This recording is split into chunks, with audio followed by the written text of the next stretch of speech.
Broadcasting live from atop the Rocky Mountains, the crossroads of the West. You are listening to the Liberty RoundTable Radio Talk Show.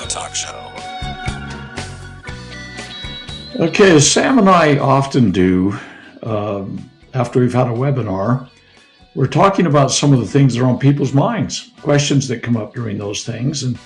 And not to interrupt, Dr. Bradley, but the reason I do that is because it's one thing for me and Dr. Bradley as hosts and stuff to come up with topics and brief you on things that we see in the news and things that that's important, right? And we bring a valuable reality to that. That's why it's Liberty Roundtable, because we bring all kinds of people with all kinds of different shows and different groups and organizations all to the roundtable. But it's one thing for us to bring information up. What the politicians never do, whenever you have an event, the politicians always want to speak. They don't want to listen. I want to be the guy that doesn't have to speak all the time. I want to be the guy that's willing to listen. And so this is a way where we see what the grassroots, what the average American, what are they thinking about? What are they wondering about? What are they talking about? And this is Dr. Bradley's brilliant way to find that out and to respond to it in an effective way, really including everybody in the conversation, Doctor. Well, and the man on the street kind of thing is hopefully what we'll bring about. And I think that that's one of the reasons Trump and the Republicans should have, they should be shaken in their boots about what's coming up in the midterm elections, because a lot of times the things that the administration is touting and, thumping their chest about, in front of their national audiences and everything like that are things that are far and away from what's on people's minds. And, unless and until they start taking the pulse and listening to the people, I think they're in grave danger. And whether you're for it or against it, it's probably a foregone conclusion. If the election were held today, I think the Republicans would be very disappointed. I don't think they'd lose the Senate. I think the demographics on that are such that it's going to be difficult to do because they only lose a third every election, or could lose a third. But in the House, everything's up for grabs.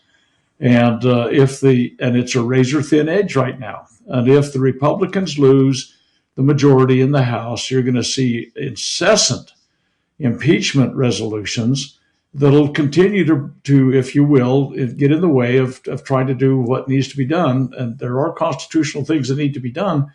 And it goes way beyond what the clowns have been doing. In all fairness, the Republicans don't have anything to point out over this last year they've accomplished that's significant that I can see. Donald Trump's got several things he can point to, in my mind, good and bad. But the Congress really has done nothing. They've been derelict in their duty completely. They all ought to have their pay withheld and be fired, in my opinion. But that's just my opinion. At the end of the day, though, the people don't feel like Trump's moved the needle like he promised. And the Republicans haven't moved the needle like they promised. And you can say, well, the Democrats will be worse. I guess if that's what all you can run on, it's probably true. But it doesn't change the fact that if the American people don't feel like the needle has moved in the direction you promised, they will go somewhere else in hopes that answers might be there. As wrong-headed as that might be, it's a reality check, Doctor. Well, and like I say, we only do 6 or 8, maybe I've done 10 questions in my webinar in a given day.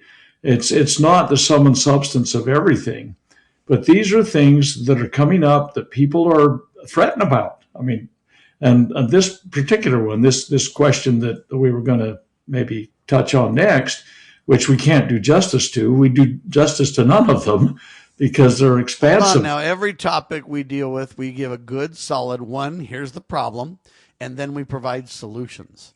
And that's kind of the difference between most talk shows and most places. Most people take the storms. They'll show you how bad the storms are. They'll tell you how it's awful and people are, but they never focus on solutions. With everything we discuss, we always toss in, but there are answers. There are solutions. And so even though we may not cover the subject as well as I would like to a lot of times, it's like my old English teacher taught me in like 4th or 5th grade. I can't remember. Hey, teacher, how long does the paper need to be? And my teacher would smirk and go, like a woman's skirt.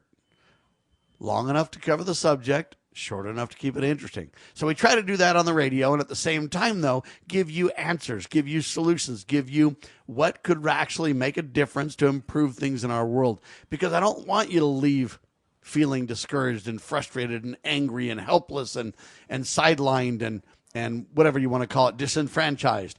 I want you to feel empowered and hopeful and humble and appreciative, and that you want to turn towards God, family, and country. And so even though we may not do justice to cover everything perfectly, Doctor, radio and TV, we've got, societal constraints. We've got all kinds of, but we always want to basically frame the problem fairly, openly, properly, and then provide productive solutions to those problems. That's what we aim to do here on the radio, and that's why.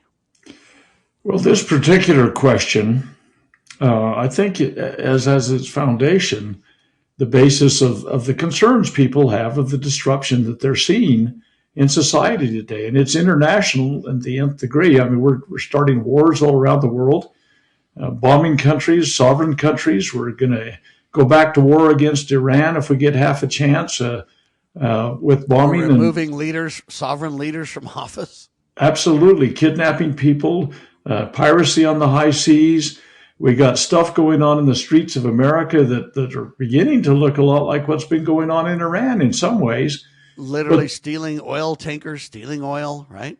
Absolutely. So this question is humongous scope. And it's a very brief question. I'll read you the question that precipitated this discussion.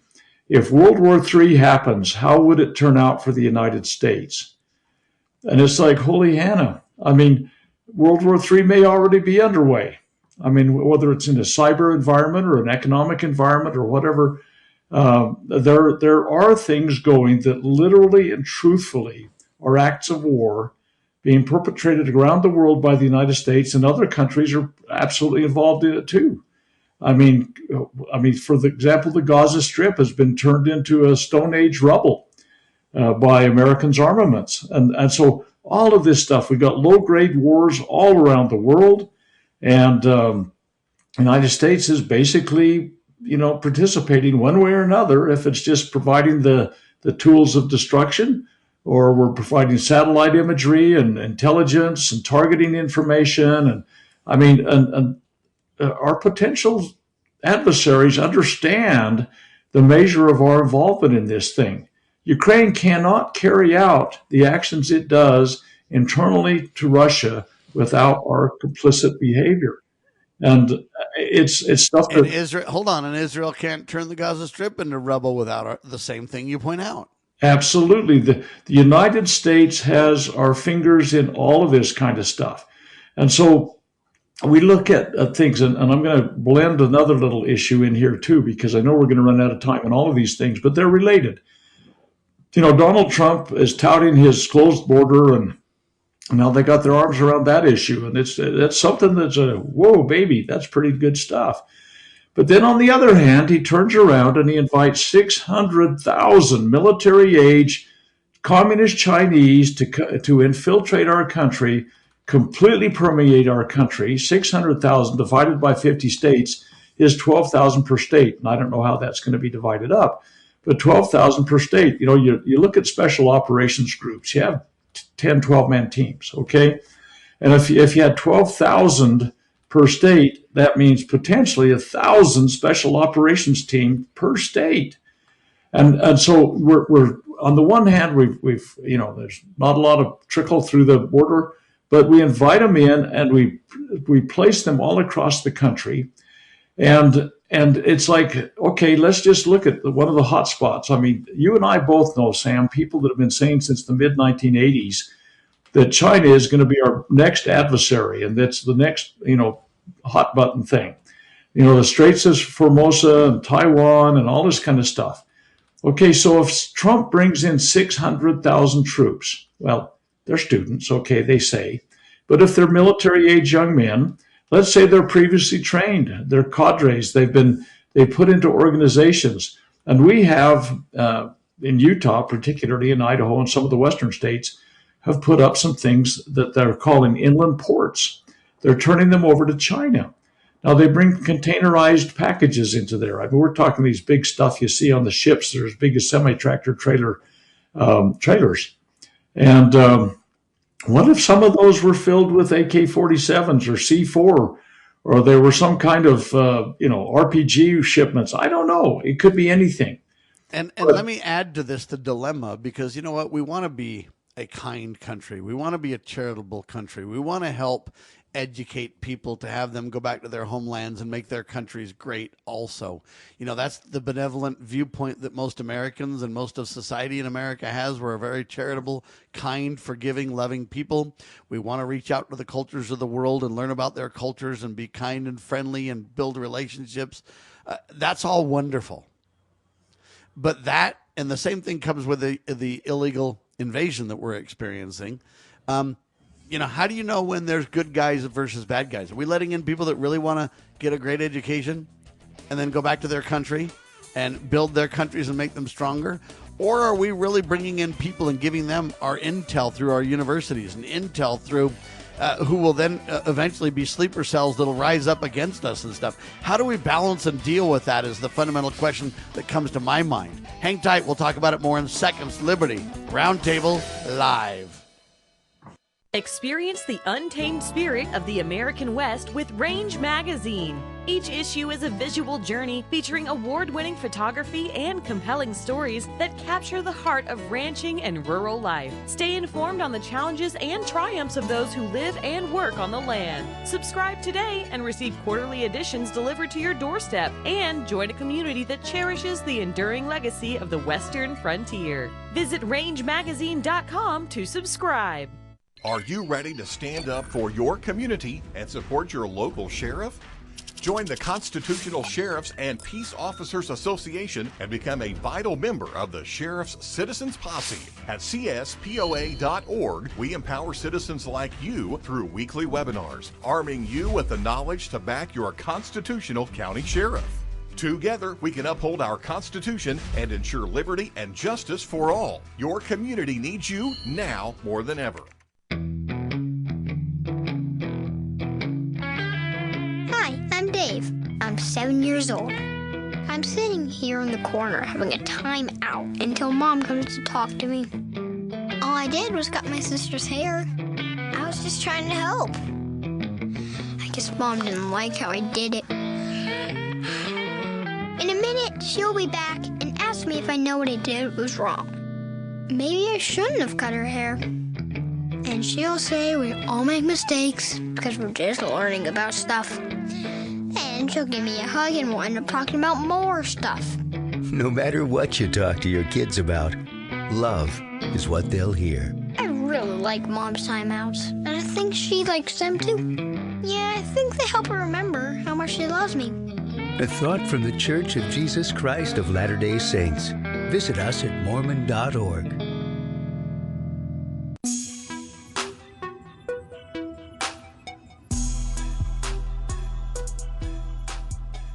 Will World War III scenarios, what will happen to the United States? What will happen to we the people? And the answer is we don't know, because it depends on what those worldwide, scenarios mean. I'm worried about a civil war in America.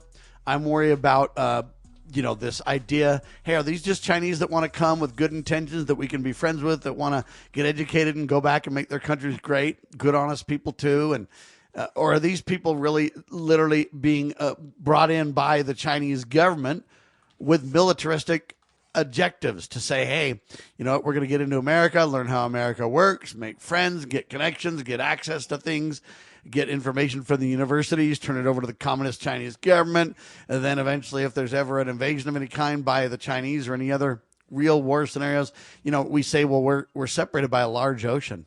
And that's been a blessing in the past, but as the world gets more and more technical and capable, and the world gets smaller too. And so the question is, when Trump welcomes 600,000, military-age Chinese students into the United States, hey, what's that going to mean? And so I'm concerned that we're not taking the time to really vet these people to say, who are the Epoch Times kind of people that are genuinely against the communist Chinese versus who are the, people that are on the Chinese errand, so to speak. And I don't think we know that, Doctor. And that's the same thing with the illegal immigration discussion. Hey, you know what? The guy that's here that really wants a better life, I mean, it's bad that he crossed the border illegally. I get it. But he's not necessarily a bad person. It's hard to know, when you're hungry and you steal bread, are you really a thief or are you just hungry? It's hard to kind of know between these. And so I'm afraid we're building cells, building the ability for whether it be Islamists, whether it be the communist Chinese, no matter who it be, when are we really helping people? And it's like that on the road now. You used to pick up hitchhikers in the old days. Now you don't dare pick them up. But when do you pull over to help someone and be kind versus when is it a trap to just abuse you and hurt you and harm you? And we've got these dilemmas that are happening ever increasingly in the United States. And I've given several examples, Dr. Bradley, but to me, that's kind of the quintessential discussion here is how do we know and what do we do? And, it's a serious, serious question, right? Well, on a personal level, I think it's very, very critically important. And it's something you're going to have to develop on your own, everybody out there, is personal discernment. I mean, the hitchhiker that Sam just mentioned, I mean, this idea of intervention at a given time. I mean, this guy that got murdered, and I know we could talk at length about what I think really happened there and why the police officer will be exonerated completely, or all the police officers that were on the pylon. That discussion's coming up, by the way. Anyway, all of these things, he intervened to help a woman that had been pushed down by an ICE agent, and he ended up dead. And so personal discernment and involving ourselves and so on has got to be there. But I don't believe that there's a single solitary soul that sits at a high level of this government that has the spirit of discernment. I think that they're operating off an agenda. And whether it's going to the World Economic Forum and kissing the ring there, or if it's some kind of a conniving that goes behind closed doors to bring about another bombing of a foreign nation. I mean, I think that what's going on right now is being done agendized. And it's a really difficult time. And it could, people are starting to say, wait. Let's just use that Taiwan thing again. Let's say the communist Chinese students that are here, 600,000 of them, let's say it goes hot across the Formosa Straits. We've got a 7,000-mile supply line that we've always said we're going to intervene on. Our shipping lanes have got to be kept open, blah, blah, blah. Carrier, groups will be sent to the area, whatever. Hypersonic missiles could be involved. And if it comes to that, do you think these 600,000 Chinese students are going to sit idly by and say, hey, guys, boy, it's too bad what's going on over there. We're sure glad we're in our biology class at the university. These kinds of things are not even being thought through at all. And the problem is that if it goes hot, and stuff starts happening, if you think of 1,000 special operations groups in each state, because there's 12 men per, and you think of your water infrastructure, your power infrastructure, your communications infrastructure, your food lines, these kinds of things, they could be disrupted so easily within a state. And that's what special operations groups specialize in. If you look at what happened in D-Day, there were 160,000 Allied troops that came into France on D-Day. 160,000. Okay, we got 600,000 that are already planted. It's kind of weird.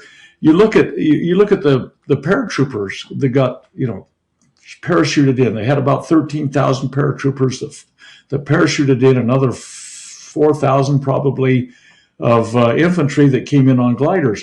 That's less than 20,000. Their whole job was to disrupt any resupply, any support that could be done to the Nazis that were on the coast. And how many were there again? Say again? How many were there? There was about 160,000 total Allied troops that landed. Of those, 13... say again? Think about that. 160,000, ladies and gentlemen. We're bringing in how many Chinese right now? And we don't know how many got in across the border when the Biden sieve was open.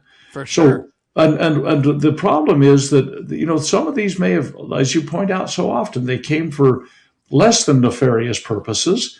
I want to make an extra buck an hour or whatever. Yeah, but how many were there? 160,000, and now this is 600,000. That's literally quadruple in one swoop by Donald. Yeah. But again, that doesn't even account for they call them other than Mexicans that sneaked across the border and made it without being caught. or any other gang cells or anything else. And so, ladies and gentlemen, we have a serious, serious problem indeed. Trump has spent the last year gallivanting around the globe. He's done more internationally speaking. He's not done a whole lot for America first. Now, he would say, well, the tariffs are, you're going to get a big tax rebate. It's going to be incredible. And I appreciate that. But to me, he's weaponized tariffs to a great degree, which was never the intent of the founding fathers in tariffs. It wasn't meant just to use that as a whipping post and say, I'm going to put 300% tariffs on you until you give me Greenland, or until you do this, or until you do that, or whatever. That was not the intent. And the president weaponizing tariffs without congressional involvement or approval violates the separation of powers in the United States. It violates the Constitution. I mean, there's all kinds of problems.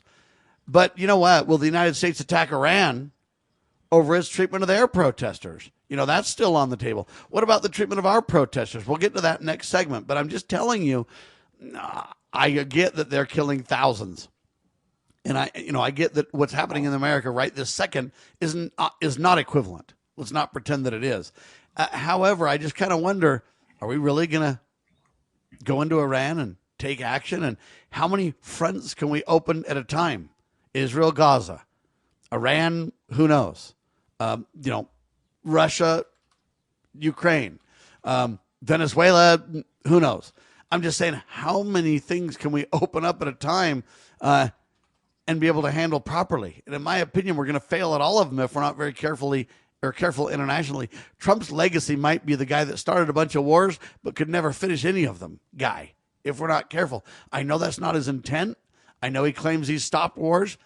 But can we really assert ourselves and be bold? We've got Europe against us now. What on earth is happening here? We're stirring the pot like you wouldn't believe, and the blowback will be tremendous, Doctor. Well, right now there are 9 recognized nuclear powers on the country in the world, and some, like Israel, got the bomb pretty nefariously, stole it from the United States. Blah blah blah. Pakistan, India. And Russia has assumed what used to be the old Russian Federation, the weapons. We've got stuff in Europe, nukes, all of these kinds of things. And by the way, some senior Russian officials in the past 2 weeks have said that in the next 2 years, we'll have war against Europe if the Ukraine war continues. And so if that happens, and we have Article 5 of the NATO treaty that says if anything happens against these guys, you're in the fight, U.S. And then you say, well, the U.S. is going to somehow cross swords with NATO over the Greenland thing and the Denmark thing. These are guys that are in NATO, and what would it do to NATO? And it would break NATO down. Well, I'm all for NATO going away, but think about what happens when that happens. We have hundreds of billions of dollars of nukes, of artillery, of tanks, of all sorts of infrastructure in Europe. And what do? Do we start shipping that back to us? Well, think what happened in Afghanistan when we left a few billion things over there for Biden's world. All of these things it just seems like nobody's in charge. There's no adults in the room. And people are concerned, and they watch, Lebanon, Syria. Syria is a disaster. And Assad, whatever he was doing there at the time is small potatoes compared to this nonsense that's going on there. These are very vexing questions, and it doesn't seem like the administration is honestly answering many of the issues. And when you get, Carolyn Levitt up there telling us that there were domestic terrorists that got killed in Minnesota, people have eyes. They can watch the videos themselves. And that's the problem, ladies and gentlemen. Do you believe your lying eyes, or what do you do? Listen, the EU just made a deal, with India over trade. They're going to reduce tariffs on each other. India has literally 1.8 billion people, about a quarter of the world almost. The EU has about 452 million, smaller than India and China, but bigger than Russia. But when these huge trade blocks, if Donald threatens too many trades and weaponizes, tariffs to this degree, if we're not very careful, these countries are going to ravel around BRICS, the currency partnership, whatever, and then these people will trade with each other and leave us out of the mix. We better be very careful. Hang tight.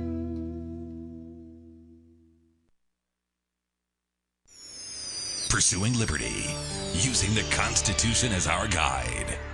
You're listening to Liberty News Radio. Breaking news this hour from Town Hall. I'm Rich Thomason. Minnesota's chief federal judge, Patrick Schultz, is ordering acting ICE director Todd Lyons to appear before him on Friday to explain why he, Lyons, should not be held in contempt. The judge says the Trump administration has failed to comply with an order to hold hearings for those detained during immigration sweeps.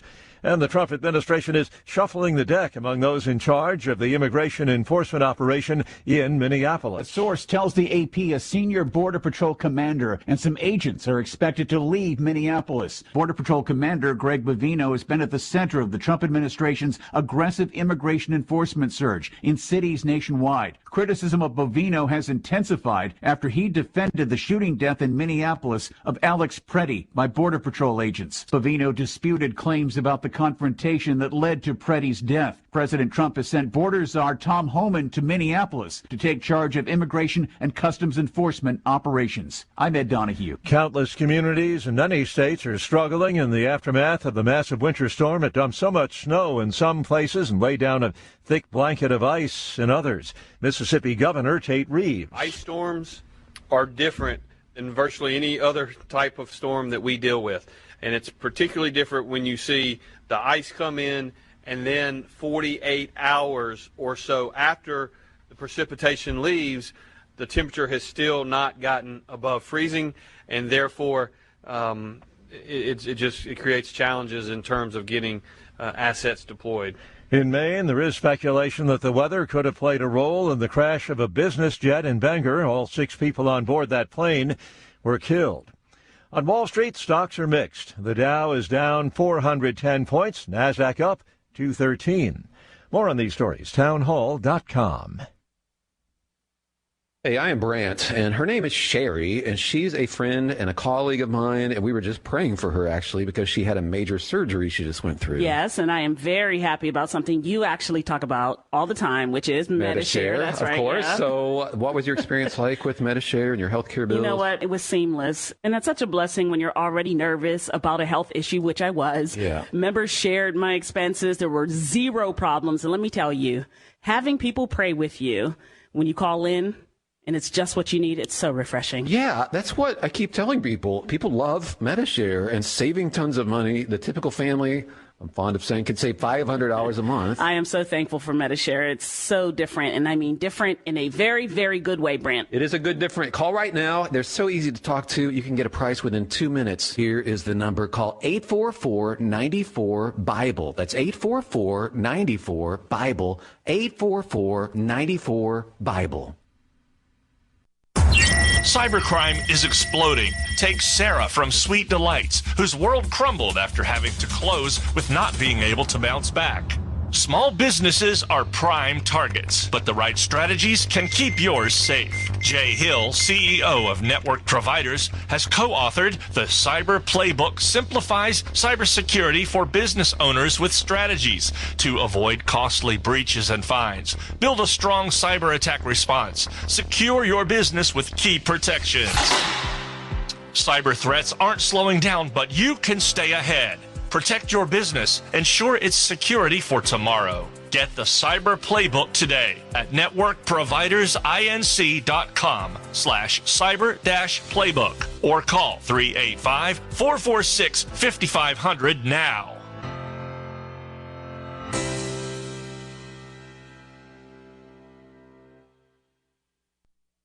This is a battle between truth and deceit.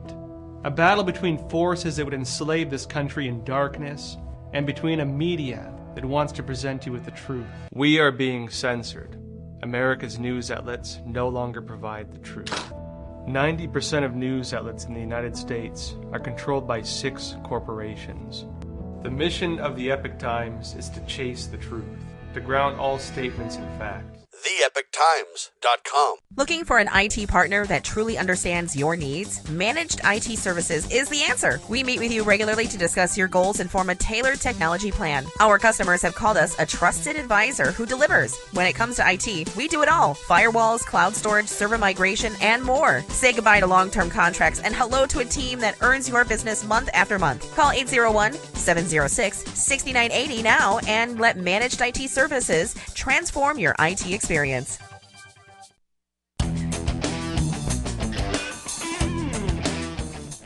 All right, back with you live. We're talking about World War III scenarios, ladies and gentlemen, and they're real. Don't underestimate this by any means internationally. Trump has spent the last year really doing most things internationally. He really hasn't done much domestically. Now today he's supposed to hit the ground and kind of, run around and promote the elections and everything else. I don't know that they have a whole lot to run on, but they're sure going to tout what they've got. But we talked about Trump welcomes 600,000 military-age Chinese students to universities. I mean, that number is huge, folks. You think you're deporting a lot of people. We're letting 600,000 communist Chinese come in while we deported around 600,000 to 1 million people is all we've really got done thus far. And so, man, it's about sixes. The question is, which is worse?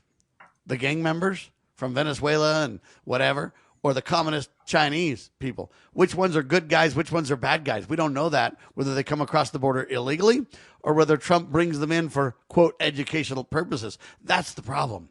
And while that's going on domestically, I'm worried about a civil war in America, not because I think the people are really ready to go to war, even though we disagree on way more than we should. We don't know how to be agreeable. Everybody's taking things to the streets, and there's provocateurs everywhere. Are they just the George Soros kind? Or are they really communist Chinese back? Where's the money coming from? No one's connected those dots for us, at least publicly. And that's part of the problem. But again, we're still focused too international. We need to focus on America first for once, actually. But the question is, will the United States attack Iran over its treatment of their protesters?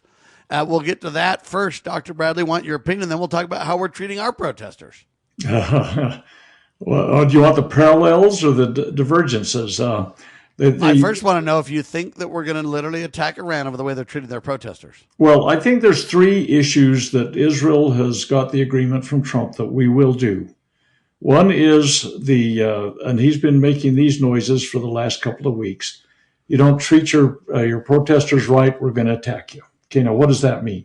And we could talk about that at great length. The second thing is, it's over their nuclear program, which Israel is constantly blowing that horn because that seems to resonate. They've had some success with that. It's resonating with the leadership. So it's the nukes, it's the protesters, and the third issue is their ballistic missiles because of the hypersonic missiles they have. Trump could attack on any one or all of those things.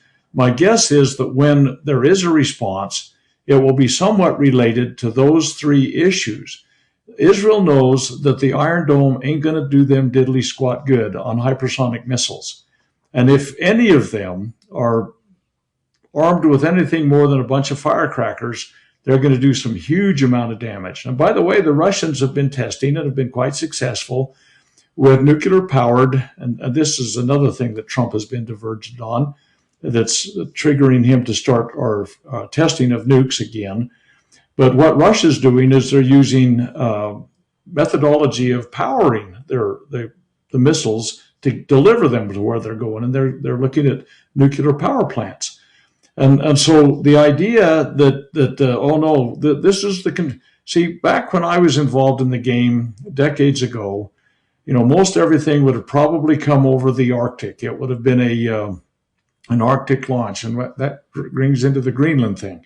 But the Clinton administration delivered to the communist Chinese propulsion systems that they can use in their submarines. And so submarines are lurking off the coast, and your delivery time for any kind of weapons is very short if you're just 20 miles off coast. Okay, so there's all sorts of things that are in the play right here.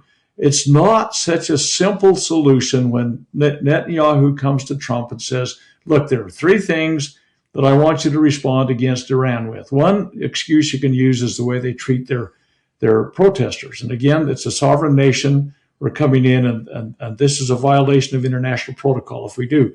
Second thing would be, if they can deliver and not only a ballistic violation of international protocol, but a violation against the Constitution of the United States as well, which requires Congress to provide authority. The president's commander-in-chief, but only if he's given authority by Congress, right? That's correct. But there's a whole bunch of issues that go into that kind of mix. Congress just doesn't come in. President says, I want a declaration of war. Well, such things have happened. But most of the time now they get some mamby-pamby authorization for use of military force, blah, blah, blah. And they use it decades later for stuff that it's not even related to, and which in fact violates the spirit of the Constitution. The president can't be given delegated authority that is held by the Congress. That's a constitutional protocol too. In other words, they have no authority to redelegate anything, folks. That's correct. Reality number one. But will the United States attack Iran, do you think? I do. Is that going to happen? I do. I mean, it's a simple... Trump's going to get us into another war because we don't like the way they're treating their protesters. Now, don't get me wrong. I'm not pitching Iran or anybody else as the good guys if they treat their protesters right. Historically, governments don't treat protesters well. Neither do we. Right. That's what I mean by governments don't. We don't either.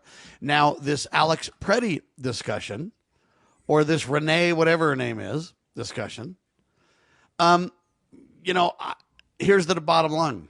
The protesters want you to believe that the government's just totally out of control. The government wants you to believe that the protesters are totally out of control. And I would submit to you that both of them are true. Okay? They're all out of control. Why they're in the streets, why they're doing what they're doing, is really the problem in the discussion. For example, listen to this. Headline Minneapolis.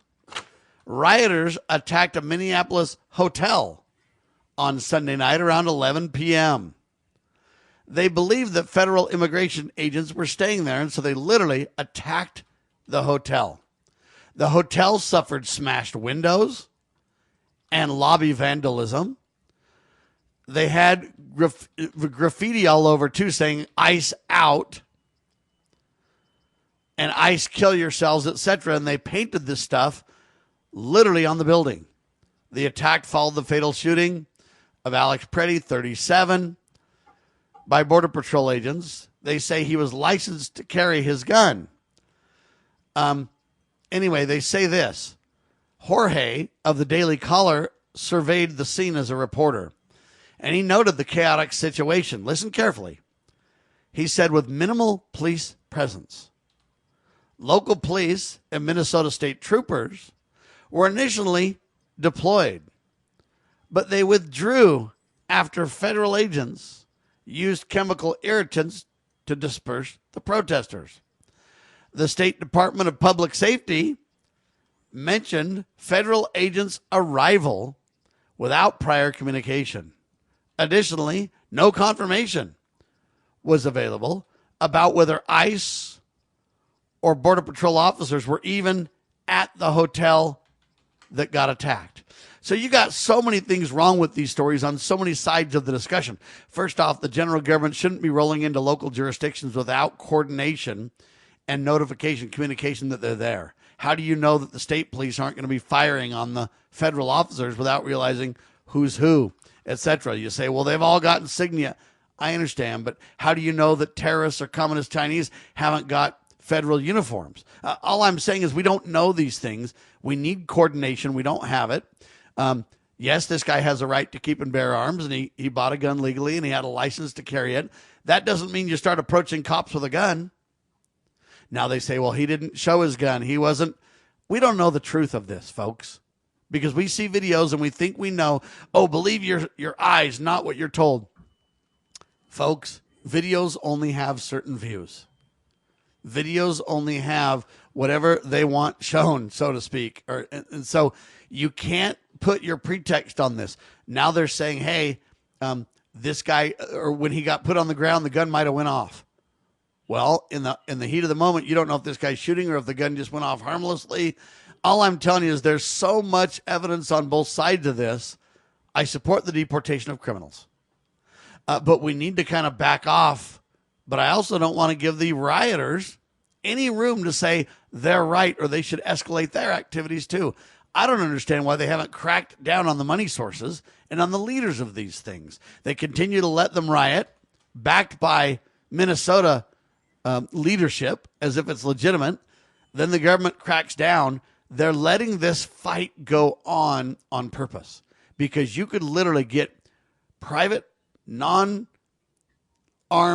clothed, educated people on rooftops everywhere, and you could literally watch the crowd and watch who's leading who, and you could take out the leaders and detain them and instantly send everybody else home without this crazy riotous confrontation over and over in our streets. Dr. Bradley. Well, there's so many moving parts on this thing, and I think they've integrated and linked some things that need to be separated for sure. The Somali embezzlement kind of thing is being given as the excuse, and the justification, and they're integrating things that really they ought to be kept in separate files completely, and they could be handled differently.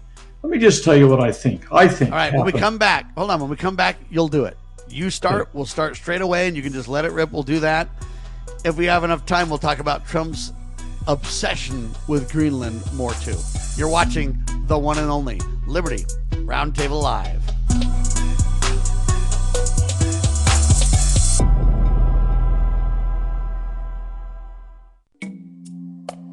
If Planned Parenthood were what they publicly declare themselves to be, they would welcome transparency. We all know why they hide, because we know what they hide. We can confirm federal judges who follow the Constitution rather than reverse engineer their preferred policy outcomes.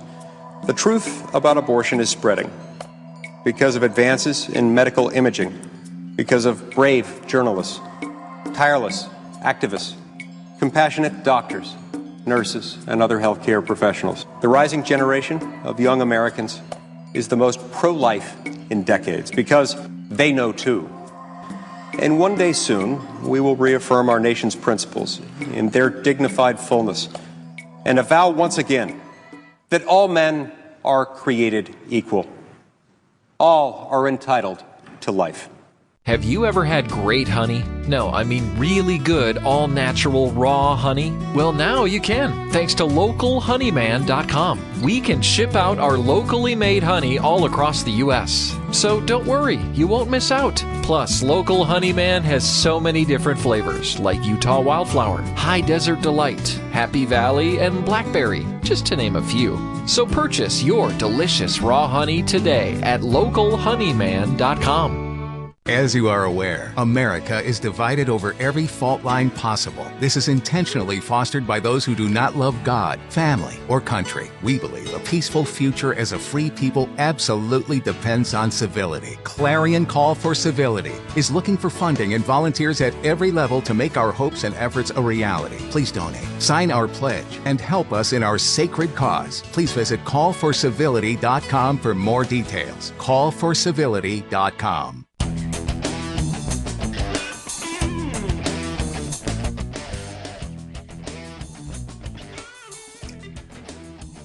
Okay, we're kind of back. We were talking about some of the chaos in Minnesota that was underway before the break. And I kind of suggested that I was going to comment on what I think happened with this Alex Preti and the disaster that occurred there. And I have an opinion, and I have observed every angle I can possibly look at with all the videos that have been made public. I do not have access to any of the body cam stuff that they're withholding. But every single solitary thing that I can get my hands on, I've observed many, many times. I'm a concealed carry instructor in my state. And by the way, our state has well over 700,000 concealed carrier permits that are out there for the population of Utah. Now you do that to run that to the, I don't know what it is in Utah, 3 million people maybe. That's a pretty high percentage of the people in Utah that are concealed carry permit people, just like this Alex Preti is. 22% of them, by the way, by statistics, are held by women. in Utah. So this guy was carrying. It's legal to carry in the United States. It should be completely statewide and nationwide. In the state he was in, he had gone through their hoops to conceal carry. He was carrying in the small of his back, on probably the belt buckle. I mean, not buckle, but belt that was that he probably tucked his holster into. And if you think about 800,000 people in Utah, the percentage of any population you're with, while you're walking through Walmart or you're down the street or where you are in Utah, a very high percentage of those people are carrying. It's all legal. And this is a big concern to me because they're going to say, well, you're just a damn fool for bringing a gun to a riot. No, it's all legal, people. He wasn't brandishing it. Nothing in his hand would indicate that he was armed. He had a phone. And he attempted, a woman had been pushed down by a federal agent, which who pushes a woman down to get them out of your face? I mean, the tempers, the tensions, the stress is all running really high, and it needs to be diffused. There needs to be a chill pill and a dial back. And these blending of the Somali embezzlements and this stuff about criminals that they're trying to deport, all of this is just way over the top. Anyway, I'll tell you why I think that the officers, there were multiple officers that emptied their weapons into this guy's dead body. I think what happened is, he responded to a woman that had been pushed down. He went to help her. They tackled him, gang tackled him. One of the officers probably perceived or felt the firearm that was in the holster at his back. There was not a firearm in his hands. He never discharged that firearm. And I think it's Bravo Sierra, because this particular firearm, they say, has had negligent or discharges that were accidental based upon the jarring of the weapon. I do not believe that happened. Usually it's a very sharp blow that would cause that to happen. I believe that him falling down on his belly and having officers land on top of his back did not discharge that weapon. But I think what happened was the officer that sensed that pistol was holstered at his back, drew that pistol out, and then called out, "Gun." Well, when you have untrained, undisciplined, scared to death, wet in their pants kind of officers that are there, suddenly everybody draws their firearm and starts emptying it into a guy that's pretty quickly a carcass. Now, what happened, they're saying, was justified because someone called gun. That could have been just as easily discharged by anybody at any time. I mean, they could have shot each other, the officers could have. I'm a little surprised nobody got injured in terms of the police side because of the volume of rounds that were touched off. Okay, so what they're going to say is that these officers responded according to their training, that when they heard there was a gun on the scene, they immediately took defensive action and to save their own carcasses, emptied their guns into this guy that's on the ground, defenseless, without a firearm, never had one in his hands, and he was legally carrying. Okay, I think they'll say, because of the heat of the moment, we can't second guess the officers that emptied their weapons, and I think they'll all be cleared and there will be no further repercussions. But they'll use this as a way to down concealed carry permits. They'll use this as a way to down, hey, if he wouldn't have had a gun, this wouldn't have happened. They're going to run that narrative till the cows come home. Right. I think they shot him and it was wrong. And what I think the smartest thing the general government could do at this point would admit wrong. And admit that they, pardon the pun, misfired on this one. Because what we need is trust. If they double down and defend the officers on this one, whether they can get away with it or not, you're just going to create more mistrust, more anger, more fear, more frustration. And I agree with Dr. Scott Bradley. We need to dial this thing back big time. And the sooner we dial it back, the better. And the best way to dial it back, though, is this. You get peace officer people that are able to monitor the crowd without being armed, finding out who the leaders are. Who are the ones that are violent? Who are the ones that disrespect private property? It's not everybody. for sure. But you can spot the leaders, and I'll prove it to you. In January the 6th, we have videos of this Ray Epps guy literally provoking everyone everywhere all the time for days. Before it, during it, after it, etc. Okay, and that guy got off the hook. He never really went to jail like everybody else. Okay, but you can find the leaders. I learned this, believe it or not, from the Oath Keepers. And I learned this from security people. You can find out these leaders and peacefully take those leaders out in easy ways. And the crowd doesn't know what to do when you do that. They'll retreat. They'll start to go home. They'll dissipate.